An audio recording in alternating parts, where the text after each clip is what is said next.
loud. Hi, my name's Jane DUDMAN. I'm from the Guardian newspaper. I'm the Guardian's public leadership editor, and I have with me a mop. And very shortly, you will be finding out what that is all about.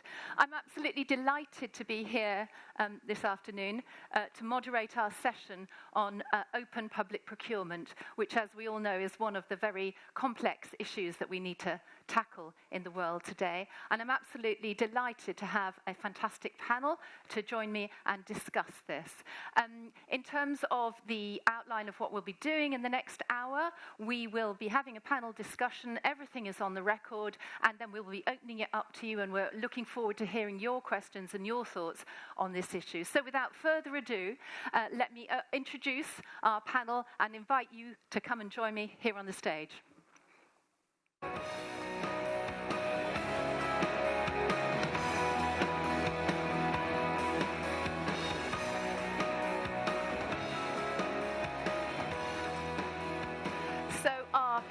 This afternoon, we have Michael O, who is the first Chief Procurement Officer of the City of Los Angeles. He moved there from New York City, where he was doing that job. Next to Michael, we have Laure, LUCCHESI, Director of Etalab, the French Prime Minister's Task Force for Open Data, Data-Driven Transformation, and Artificial Intelligence in Government. She's got 15 years of experience on digital transformation, disruption, and innovation for both public and private sectors. Next to Laure, we have Fernanda, Executive Director of the PODER project in Mexico, which aims to improve corporate transparency in Latin America. A Uruguayan Mexican researcher and advocate, Fernanda has been working on social, economic, and gender justice issues with civil society movements and social movements for the past 20 years. And on the end, we have Gavin, Executive Director at Open Contracting Partnership, which seeks to transform public procurement through openness and civic engagement. A corruption hunter by training, Gavin is now obsessed with making sure that public money is properly managed to start off with. Now, take a good look at this mop. How much do you think it might have cost? Any guesses? Anybody want to guess how much that mop cost? How much do you think? €5? €7, exactly. It actually did cost €7. You might be very surprised to hear that a very similar mop to this was purchased by the Ukrainian government for the cost of €100. 50 mops they bought that cost €500. And that was because of procurement processes that were opaque, not open, and not held accountable. And we're here this afternoon at this session to talk about how to make a difference so that mops like this don't cost that money. 1 in every $3 spent by government is on a public contract with a private company. Those services are vital, but the reality is that governments very rarely know what they're buying, how much, or indeed often from whom. In many countries, the combination of huge amounts of money and relative secrecy have resulted in inefficiency, fraud, and corruption. Citizens know this, businesses know this. It's led to even further erosion of trust in government. More transparency on how public money is spent is crucial, and that's what we'll be talking about in this next hour. Because, fortunately, there are brave people right around the world asking governments hard questions about what they spend. We've got several of them here this afternoon, and we'll be hearing from them on what they're doing to hold their governments to account. So, without further ado, I'm going to leave them up there, join the panel. Hi, thanks very much for joining us this afternoon. Laure, can we start with you since we're in Paris? So Etalab is very much about being a digital startup and an innovator, rather like the UK government digital service. What have you achieved so far in making data the essential infrastructure of government, and how can better data increase accountability and trust? Hi, hello. Yeah, I'm leading Etalab, so we are the French government task force for open data and data-driven transformation, because we are living the digital revolution, And it definitely changes the way government can operate, but can also be held accountable to the citizens. So especially the open data policy that we are leading on a national basis is one of the levers to drive this transformation. And beyond this open data policy, we have a few benefits to that. Is again to make the government more transparent, more accountable, because the data that lies in the IT systems can be opened. So it's better transparency for the citizens, for the civil society to use this data. It's also a resource for innovation, so startups, but also other companies, even larger groups, can use this data to create new services that augment what the government is providing with the civil service.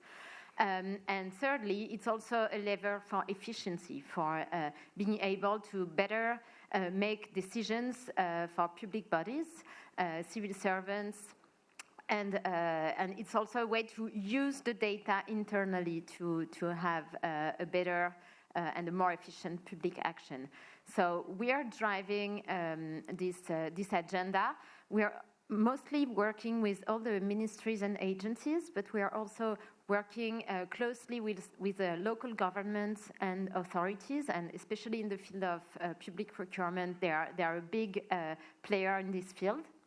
And we are also collaborating with our international peers and partners, and especially on the side also of public procurement, but I will tell a bit more after that on this international collaboration level.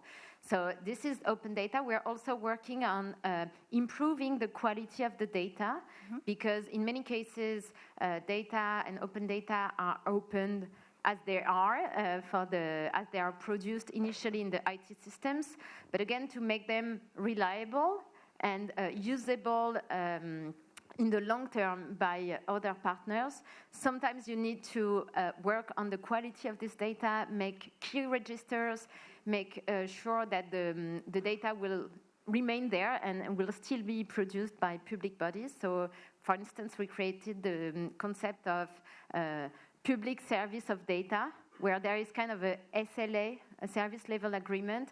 If the government provides some data, it makes sure it comes with a certain level of quality and availability. And we're also working on using this data for again, our internal decisions. And that's why we are also developing, we have data scientists, and we work with other bodies on using this data for making better decisions. And we're also creating an AI, artificial intelligence lab, where we will use this data, especially also in the field of public procurement, to make sure that we target efficiency. Thank you very much. Gavin, let's bring you in at this point. So Laure was talking about data quality. That's obviously vital. Talk to us about public contracts. They never sound like the most exciting part of government, but what is the real impact that you've come across so far of opening up public contracts? Thanks so much, Jane. Yes, public contracting is not a super exciting topic. It's somewhat dull, let's be honest. We often joke that no one picks up a public contract and takes it upstairs for their bedtime reading unless they are an insomniac. So there's definitely a challenge there. And yet, public contracts are also vital. They are the bricks and mortar of public benefits. They are the way that government basically commissions goods and services to build the roads, the schools, the hospitals we all care about.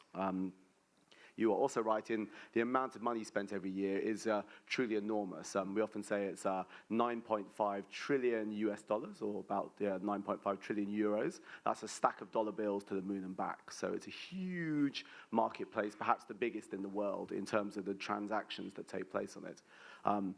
There are two, I guess the forum is all about thinking about new imaginative ways of improving global governance. And I think there's an incredible opportunity in shifting from paper-based systems to really thinking about the information in those. So that historic shift from documents to data and to digital approaches, that's one very important shift.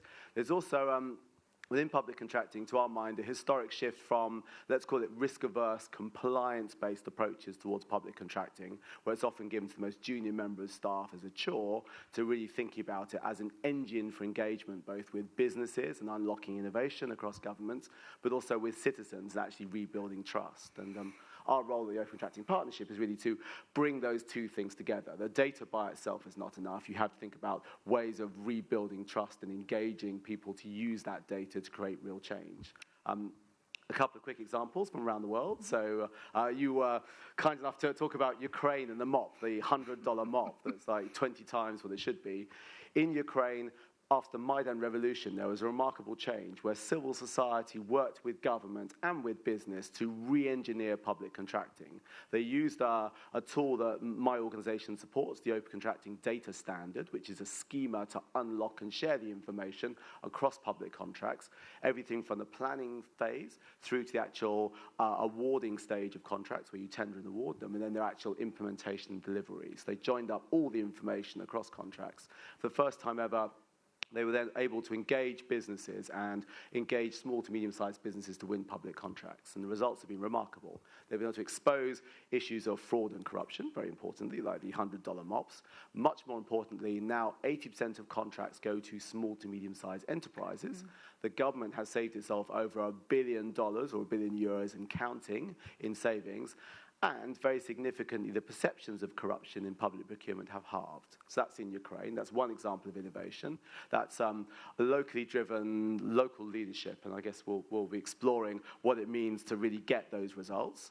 Another quick example would be Bogota. So in Colombia, the school meals were very low quality. The Secretary of State for Education there, working with the Public Procurement Ministry, used both a combination of open data and really good engagement in new suppliers to radically increase the number of companies involved in delivering school meals. They turned into much more of a supermarket to be able to pick and choose and buy really good quality ingredients.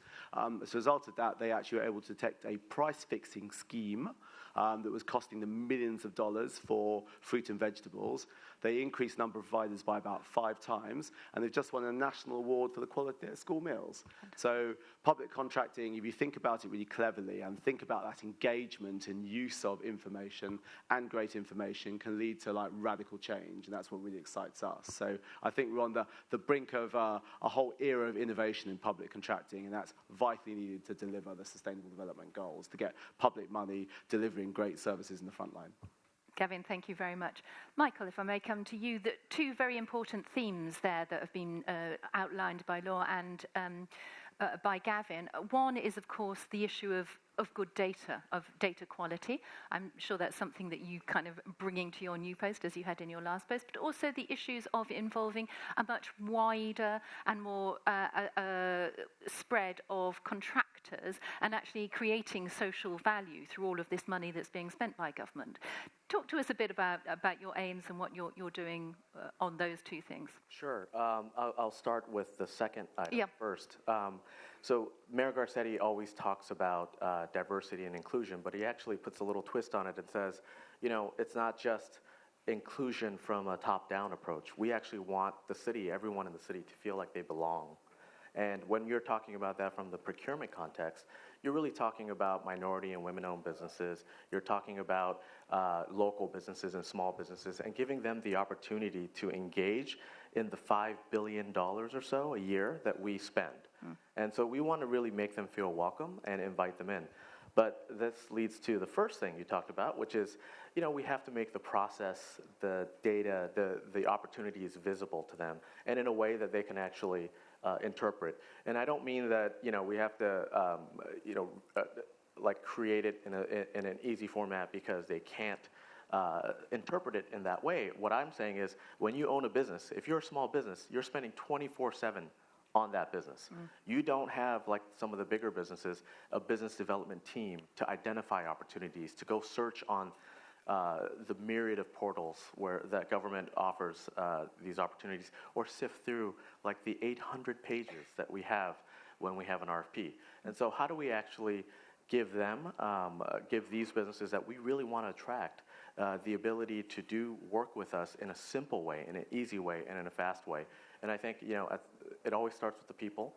and it starts with people on both sides. A lot of people come into my job, and I think we focus a lot on the internal staff, which is very important. The staff in LA is amazing.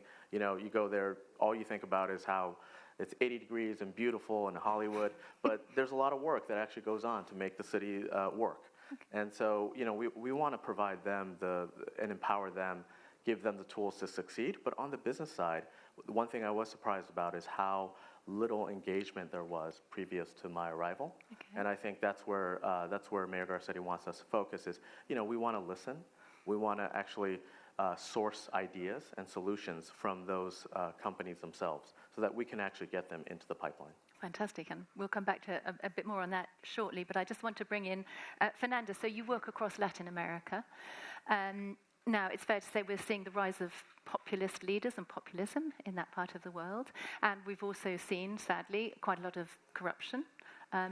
What are you doing working on those issues?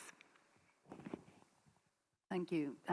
Well, I think there's a lot to be said in both issues in the Latin American context nowadays. So I'll try to focus on the procurement side of it and how we're trying to shift the dynamics and increase civil society participation in this kind of initiatives or attempts to change the way business is done between the public and the private sector. Because I think one of the sources or potential sources of corruption could be there as well in many examples that we've seen. So I think it's a lot about understanding how these two sectors work, how these transactions, economic, financial transactions happen between the private and the public sector, and how this, what we call elite dynamics, or the way, you know, public elites, public servants, or elected people, whether it's a governor, whether it's the president, or whoever else is making these decisions, and very prominent business people kind of interact and actually are brought together and, you know, share all this, elite kind of functioning. And so those dynamics are interesting to analyze and to detect and to try to deconstruct. There's a lot of this way of doing businesses and way of interaction that needs to be, I guess, somehow shown publicly, and that I think there's goodwill in both sides to some extent to kind of change those dynamics. So I think from a civil society perspective, this is a way we're trying to see this not as a merely technical issue, but as more of a political thing. So I guess there's a lot of, technical solutions out there. There's organizations that are tech-driven, organizations as OCP that has this combination of analysis and technical abilities as well. And the solutions are there. There are great people, in Latin America or working with Latin American, both governments and businesses, trying to change the way business is done. So I think what we need is to really challenge the power dynamics and to really bring the powerful people that are making these decisions at the highest level on board, right? We have very good public servants that are doing or trying to do their jobs right. We have people in the business sector trying to innovate and change the way things are done. And we have great civil society groups trying to kind of be part of the conversation and promote these changes in the power dynamics. So I think we definitely, in our experience, have seen that strong civil society organizations and, multi-stakeholder initiatives and spaces where it's not only the public and the private sector, but also this, what it's called social sector or civil society, participating in these conversations, promoting more transparency, but also from the accountability point of view. And of course, populist governments are not, a great ally to work with in this context when we're trying to shift power dynamics. So I think it's we're going to be seeing new challenges in Latin America, and not only in Latin America, unfortunately, that we're going to have to navigate somehow. Absolutely. And to take just one example, if we could, I know you've been looking at the contract to build the international airport at Mexico City. Can you talk to us about what you learned from that, about the relationships between business people and politicians, and how much did you share that with journalists? What's the role of the media in kind of shining a light on things? Yeah, well, it's the case of the airport is very interesting because it was probably the first time that in procurement in such a large project, better standards were starting to be implemented, like the Open Contracting Data Standard, for example. But then what we end up seeing is that actual practices that are within the framework of the law and that are within even the better quality data are still being, done. So business are still being done as usual, even with the technical solutions starting to be implemented, and even within the framework of the law. So it's not blunt corruption necessarily. But for example, 55% of the awarded contracts for this construction, 55% of the amount of money that has been committed in those contracts will end up, if this were to continue, in the hands of 5 business people and their families, because they have multiple companies that are signing different contracts and so on. So if you add up that, it's over half of the resources allocated for that construction are going to end up in 5 people or in their families. Same 70% of the contracts have been awarded directly allocated, but not through public tenders. So that's, again, a lot. It's within the law, but it's a bad practice. Yeah. So how do we change that? And working with journalists, we have exposed this cases, and I think we have our own journalistic function within Poder, but also partnering up with other media outlets has been very interesting in putting this info out there for people to actually have access to what's happening. Okay, thank you. Laure, can I come back to you, because we're talking here about different ways of doing things, and one of the things we've got going alongside the Peace Forum here is a hackathon to encourage the Paris 2024 Olympics to be Open Olympics. What is Etalab doing to play a part in that, and is that a good example of changing the way that you can do things? Yeah, our mission is about opening data in general, but we want to focus also our resources on sectors with important impact. And definitely public procurement, which is 10 to 15% of the GDP, is a big sector where there is a lot to do. Again, for more transparency, for enabling access to public procurement for smaller players and small companies, and also for driving efficiency. So we spend a lot of efforts in this field.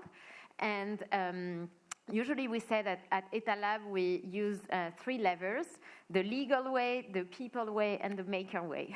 And so the legal way is also a traditional way of how government operates, with authority and building a legal framework. So we've done that on open data in general. 2 years ago we passed the Digital Republic Bill, which, among others, creates the obligation of having open by default. So government data has to be opened and published by default, so in all the areas. And there is also specific legislation on public procurement, which makes it mandatory since the beginning of October 2018 to publish the public procurement essential data to be released in a specific format and standard. So that's the legal way. Then we work also with the people way, meaning we try to educate and to disseminate this culture of open data. And we work a lot with the civil society, especially through hackathons. So I'll tell a bit more about this one that is taking place right now. And there is also the maker way, because we have our open data platform, data.gouv.fr, which also collects all the data from various sources. So and we work on the standard. So we use the 3 cards and the 3 assets, and especially on the hackathon side, it's very useful to have that kind of event, because it's also a way to involve civil servants and ministries and administrations. In many cases, we tell them, open your data, but they just don't know why and who is going to do what with this data. So it's also, and again, that's what you said, data is a medium for engagement, for creating connection, also with the end users of the civil service, with the data reusers, with innovators. So the hackathons are very important because it creates a momentum and it gives concrete application, concrete examples of how the data can be useful. Fantastic. Michael, really good points there about changing the way and finding new ways to kind of engage and take things in. What can you give us some examples of where you're doing things differently? Sure. Actually, I know Gavin said that procurement is dull, but this is where it gets really sexy and interesting, is when you start trying to transform process. Yep. So you have to, this is where you have to go in and talk to the actual practitioners, the departments, and say, okay, why do you need 8 approvals for this $10,000 purchase, or why do you need why do we need to go here and then go here and then go here? Because when you think about that, and I talked a little bit about access and about our small and minority-owned businesses, you realize that actually adds cost. Right, so we're paying for it at the end of the day. We're making it inaccessible to the companies that we want to do business with. And are we truly, to the MOP point, are we truly saving money? Are we being efficient here? And I think at the end of the day, after you decide on which process changes you want, you have to actually transform. You have to actually enable that technology. So we are really challenging ourselves internally and saying, do we really need all of those approvals? Do we really? Can we open up our data? We're working with OCP on a pilot project. I don't know if I making news, but we are. Can we open up that data so that we can actually show people and be transparent about it? Because that also results in the compliance aspects and the responsibility aspects that we hold dear. But then we can actually remove some of those constraints, remove some of those layers of compliance, so that we can ultimately save money and better serve the residents that live in our city. Gavin, I'm sure you have other examples of where vested interests and inertia sometimes, and that box ticking comes into play. Do you? Yes, so there are so many. One, I think Fernanda put it very well where she was saying about really smart people in government trying to do the right thing. There's also great people in civil society, and then there's also business people who are tired of being shut out. So that's kind of part of the story of the Ukraine revolution, but also have great ideas about how to deliver better services, but they're kind of stopped by the system. So the real magic is in bringing them all together so they're more than the sum of their parts, and then also creating the tools that can enable them to collaborate. So just one great example of becoming vested interest might be Nigeria. So Nigeria, has widely perceived corruption problems. I work a lot with Nigerian activists and also journalists from the University of Lagos media training program, and they are working together really smartly, originally outside of government, to just reconstruct public contracting records and then to track them. They use both digital tools when they go offline. They go upriver to various different states to look at primary health centres, sometimes in the middle of nowhere, to see where they've been built, and then they report back. So they're doing both the investigation of was this built and publicising that, and then they're also then explain to government about why can't you do this? We're doing this on a shoestring budget. Why can't you do this systematically at scale? And they're now making the case. The Nigerian government is moving to both implement digital transparency as opposed to documentation, but then also planning to educate buyers and suppliers about the coming changes. So you can begin to do that. As I said, in Ukraine, they've maybe halved the perception of corruption. Colombia and Bogota, they've now won a national award for their school meals. So change is possible. It requires that intentionally joining up those different parties, bringing them together, and then taking sort of political commitments through as very action-orientated mandates for change. So there's quite a big gap we see between when politicians say, I want to be more open, and then government genuinely opens up. And you have to handhold people through that entire journey. And I love the way Laure was talking about the kind of the maker way and the legal way. You need to, again, work at different levels in that whole change management. So cutting a long story short, you need to kind of work at multiple different levels and bring them together to create that change, and each should reinforce the other. Absolutely. Fernanda, in Latin America, indeed in other parts of the world, actually what we're seeing is, although we're seeing many positive moves of the kind that Gavin's describing, we're also seeing places, I mean, you know, Europe as well, increasingly, sadly, where actually, even when people get the data and they want to use it and they want to build on, you know, and be open, actually they're very often under threat, are they not? I mean, what are the ways in which you can tackle, you know, the threats to actually openness and actually opening things up? Again, it brings me probably to the first point I made, that this is a political matter. Yeah. So I think from our perspective, again, it's a combination between strengthen our own sector, civil society, so strong, vibrant, building cross-regional and cross-country solidarity kind of civil society movements and organizations, I think are essential to keep ourselves safe and kind of protect each other's back somehow, and expose when there are threats, and expose when there's these challenges, when people, both journalists, human rights defenders, civil society activists, community members, remember the community members on the ground are generally the ones that are going to be receiving better or worse services, that are going to be impacted by, infrastructure projects, to name an example, and so on. So when these actors are under threat because they are using the data and the information they're starting to access to expose corruption or expose things that are seemingly irregular, at least, I think that kind of this solidarity within our own sector is essential, but also, again, partnering up with champions in the other sectors, I think, and promoting this multi-stakeholder spaces, I think it's essential. But yeah, we're going to be seeing difficult times. Absolutely. Can I ask the same question to both of you? I mean, Laure, when we live in difficult times, it's not always easy to challenge the status quo. How do you go about that? Yeah, it's of course it's a cultural change, and there is a lot of things that remain to be done. But one thing I would like to stress is also the point of international cooperation, which is very important. Because when you say it's a political subject, it helps also convincing all the leaders when you have, first of all, good practice or examples, concrete examples of what was done in other countries, to say this is possible, this has been done in Ukraine, this has been done in Mexico, this has been done. So you really show that things could be done differently. So that's why France got really involved on cooperation in this field of public procurement with the contracting 5, partnership with other countries. And also it's because international cooperation is important because it's also a question of scale. When you speak a common language in terms of data formats, then you impact more.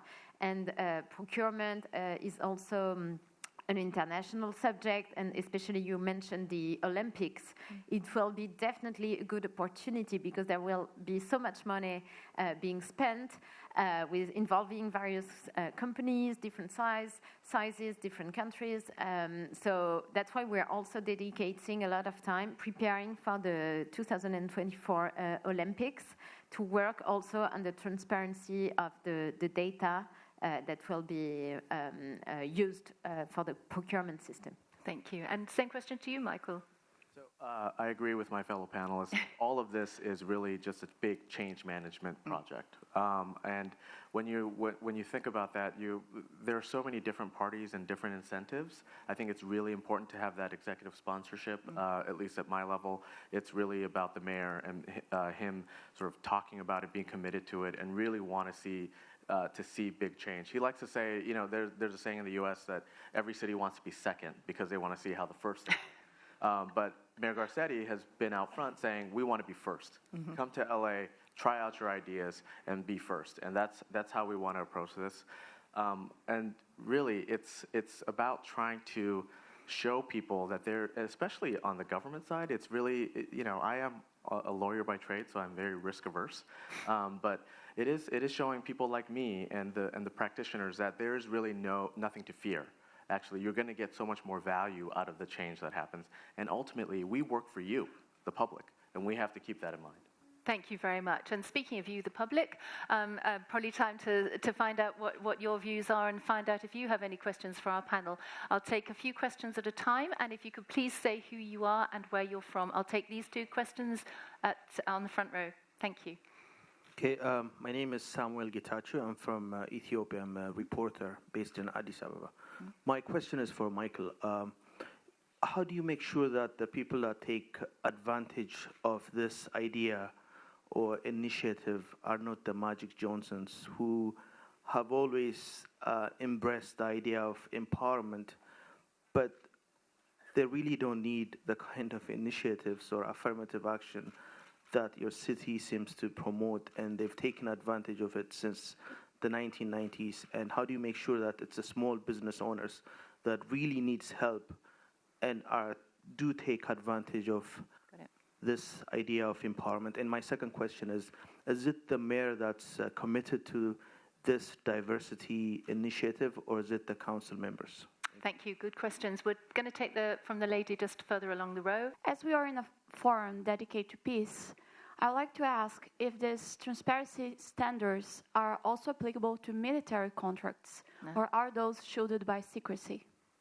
Great question. Thank you. And we're going to take one more question from the lady just halfway up. J'aimerais bien savoir, avec ce commerce équitable, avec l'ajustement, le programme d'ajustement structurel, quelle place le secteur informel dont vous parlez d'ailleurs, les petites et moyennes entreprises là, quelle place ils vont occuper et quel va être le rôle du maire pour pouvoir gérer tout cela au niveau du plan de la mairie ou du communautaire. Parce qu'aujourd'hui, c'est les femmes et les jeunes qui se retrouvent dans le secteur informel. Et nous, en Afrique, aujourd'hui, c'est le secteur informel qui a encore beaucoup plus de place pour aider les familles. Merci.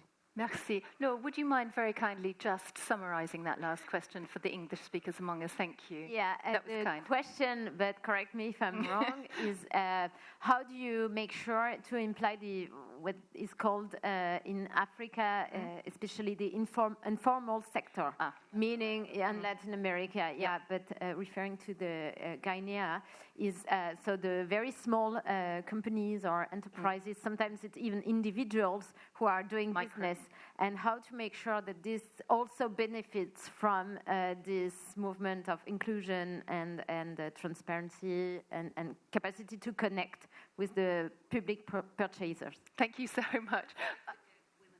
Yes, indeed. So, Michael, that question was addressed at you, but actually that question is extremely relevant as well for yourself. So do you want to talk a bit about that? Sure. Yeah. I have to put a disclaimer out there that Magic Johnson is my favorite basketball player, and so I'll start with that.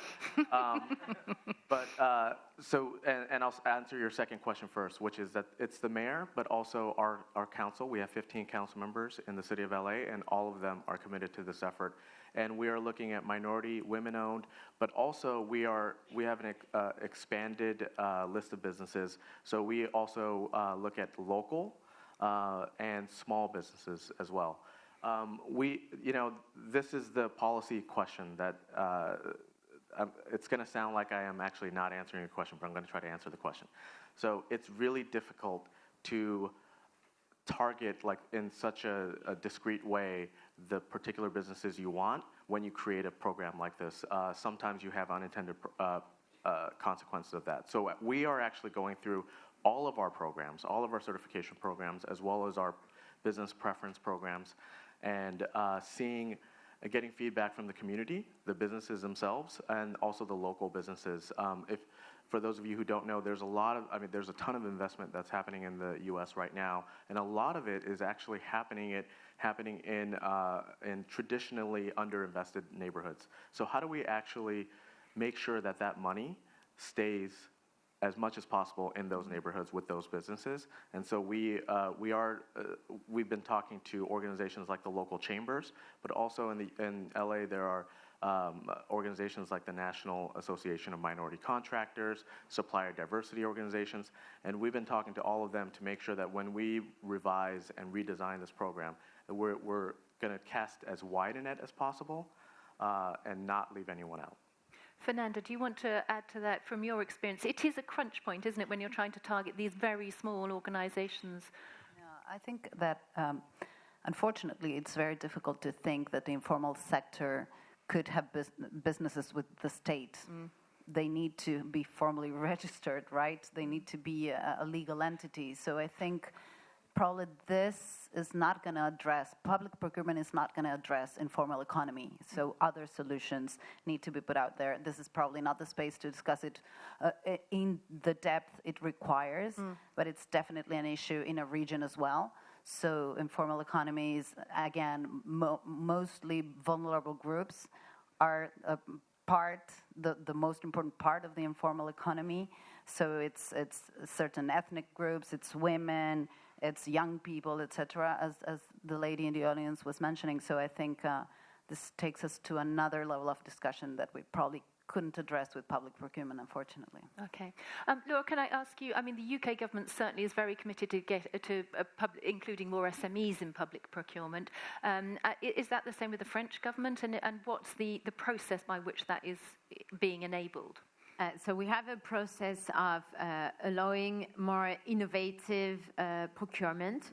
So we also try to work more with startups. So, but it's a lot of change. So it's a big process, and there are so many steps. So you can act on transparency and data-driven piloting of the public action. But there are also new ways of buying, new ways of identifying, and especially, for instance, startups. So we have various types of actions on that. But again, using the data is very useful to be able to also work with startups to develop dashboards and data visualization tools to, again, make sure that at least the procurement is more visible and more accessible. So we also have a plan for transforming the link with the SMEs and small companies that the government has in various ways, including procurement. But yeah, we have various actions for working more with them. Of course, as Michael has already said, it's not easy, is it? Because those SMEs themselves are focused on running a business. I mean, they don't want to be talking to government every day, do they? So hard. And if I could just add to that, actually, like if we could change the process and make it simpler and easier, then that goes a long way to making it better for them. Gavin, any thoughts on that? Sorry. No. Yeah, I think intentionally designing to put the information into the hand of business. We saw that working really well in Paraguay, another example where they were using both an open contracting data approach, but then actually they had a group of civic organizations work to provide the information in a really accessible way for local small businesses, and they've seen a measurable increase in competition for public contracts after that. So design open data, but really think about how it's going to be used, meet the people where they are. Exactly, I love Michael's framing about you go out to them, you don't expect them to come to you, and that design thinking and open contracting approach can make a big difference. Lovely, thank you. Oh, Laure. Just one more example for also simplifying the way government operates. It's not totally open data, but we also work on digitizing and simplifying the process of responding to public tenders. So, for instance, we have a principle which is say it once, which reverses the way companies respond to tenders. So they only need to give their identifier as a company, and then it's the point is made to the government authorities to make sure that they control that the company is the right company, is complying with all the papers. So the charge is not on the company who is responding to the tender to provide all the papers, but it's the government who has to check and circulate data to simplify the process for the SME, for instance. Lovely. Can I just chime in on the defence issue? That's a really great question. Just going to ask that, yeah. So sorry. No. Go ahead. It was just on It's a really great question because there are many immediate kind of blocks to people saying, oh my God, you can't publish that, it's commercially confidential, or it's a national security issue. That's very often abused. So just to answer the very specific point on national security, there's a set of principles called the Tishwane principles that draw out exactly how to set appropriate boundaries around national security, generally, but also in public contracting in particular, because it's very often abused. The fight against the Boko Haram has been immeasurably harmed in Nigeria due to poor procurement of the militaries, and there's lots of people analysing, working on that. More generally, we published a big myth-busting report to go through the top 10 reasons as to why people said they couldn't publish contracts, and looked at the evidence. Was there real evidence of harm? And if you did publish the information, what happened? And we tended to find there wasn't much evidence of harm in reality, and quite often when you did publish the information, competition went up and you got better value for money. So I don't believe the hype when people say you can't publish this stuff. And then just a simple example to go back to defence, the Australian Ministry of Defence takes a relatively open approach. Only 2% of their contracts and procurements are flagged as confidential. So even in the Ministry of Defence, most contracts should be open. So. Fantastic, thank you. We have time for another round of questions. So we have many questions. Gentleman over there. Don't you think that we have to abolish the traditional system of buying products by the government or in general the public sector? Create a platform, put everything on this open platform, and let companies compete with price, quality. Put this mop on the platform, for example, and companies can offer better prices, better quality, and everyone can see what happened. Thank you. Okay. Thank you. Great question. And the lady very patiently waiting right there.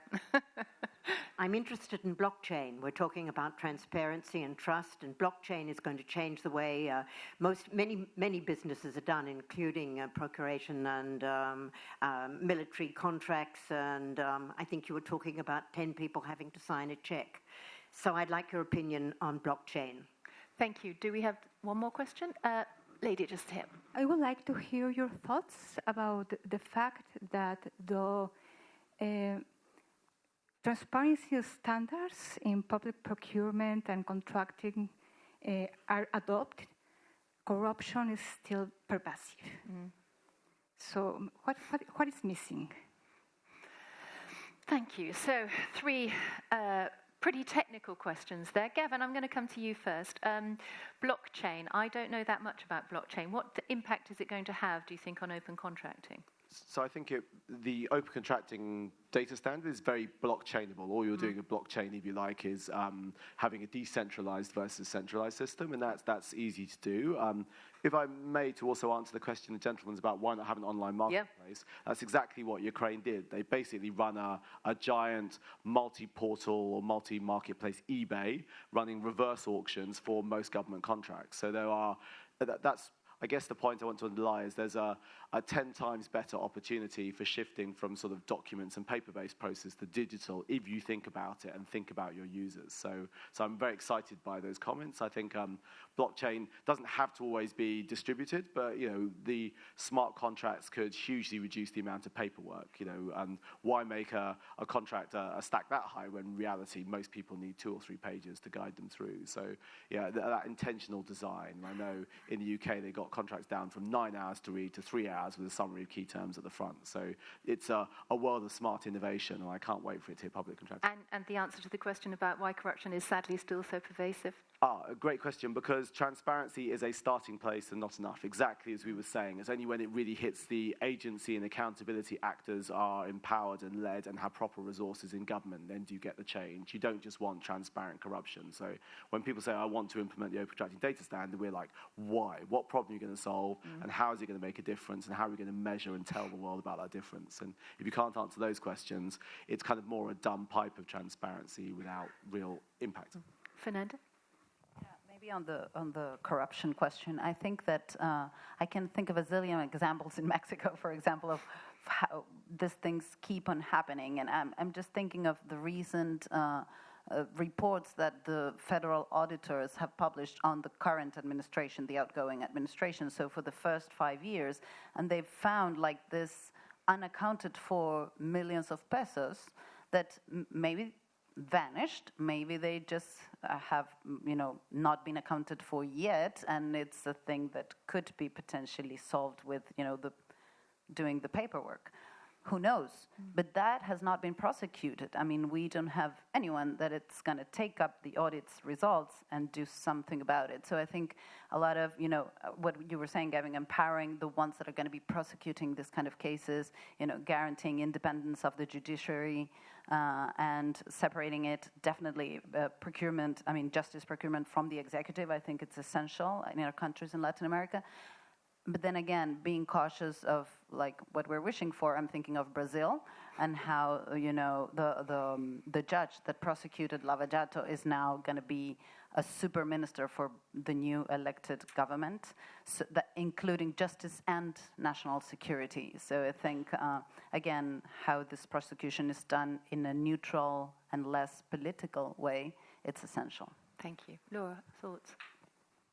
I don't have more to add on the fact of corruption. It's a long way to change. So we are acting where I have the capacity to act, but it will take a long time to change all the process. And again, it's a multi-stakeholder changement. So the press is important, journalists, justice,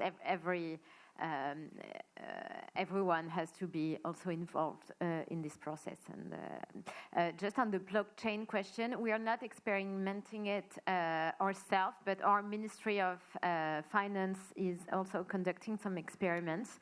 We'll see a bit more, hopefully, on that field next year. Thank you. And Michael? So I'll go with the online question first, because I think what you've seen in government and also just in the private sector is e-procurement. There's a whole sort of sector. It's a pretty mature sector of software and an idea. But what you've seen governments especially do is take that online technology and then just build it the way that they would have done it in paper. And so we have to rethink that. We have to say, we have to actually implement it to leverage and enable what technology allows us to do.